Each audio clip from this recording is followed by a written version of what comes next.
কে আছে লেখা যেহেতু আমার পুত্রকে আমি বিবাহ দেব, পুরুষের সম্পর্কে তোমার কাছে আমি কিছু কথাই জানতে চাইবো না।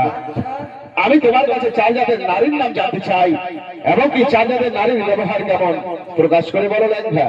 ও এই চার জাতের নারীর নাম কি আর এই চার জাতের নারীর ব্যবহারই কিরকম এগুলো আপনি জানতে চান? হ্যাঁ লেখা, আমি জানতে চাই। সদাগর মশাই, তবে হলে চার জাতের নারীর কথা শুনুন।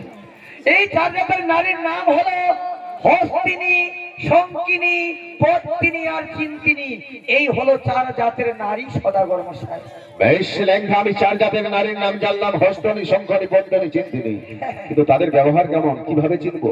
ও তাদের ব্যবহার কি করে কিরকম আর কি করেছি না যাবে? তাহলে শুনুন, আগে হস্তিনী নারীর ব্যবহারের কথা শুনুন। বেশ বলো। হস্তিনী নারী হাসি হাসে, পর পুরুষে নজর করে, নিজের স্বামী পরে বিপদে সদাগর মশাই। এই হলো হস্তিনী নারীর ব্যবহার। এই হলো হস্তনী নারীর ব্যবহার। হ্যাঁ, না লেখা, ওই হস্তনী নারী দিয়ে আমার পুত্রের বিবাহ দেব না। তবে হলে এবার তুমি পদ্মিনী নারীর ব্যবহারের কথা বলো। এটাও শুনুন সদাগর মশাই।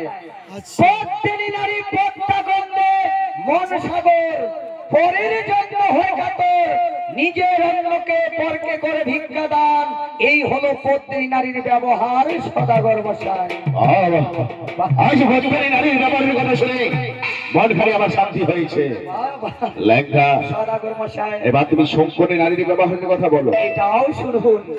শঙ্করী মা রান্না করে, স্বামীর আগে সেবা করে, গৃহ লক্ষ্মীদের ছাড়ে দিনে দিনে সদাগর মশাই। এই হলো শঙ্করী নারীর ব্যবহার। হলো শঙ্করী নারীর ব্যবহার। লেখা, ওই শঙ্করী নারী দিয়ে আমার পুত্রের বিবাহ দেব না।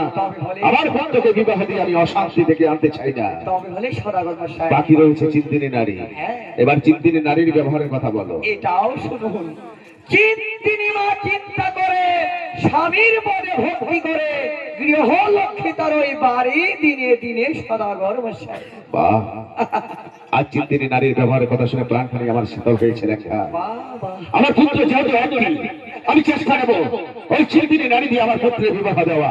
তাই যেন হয় সদাগর। আচ্ছা বলো তো লেখা, আমি সর্বপ্রথমে কোন দিকে যাত্রা নেব কন্যা সন্ধানে?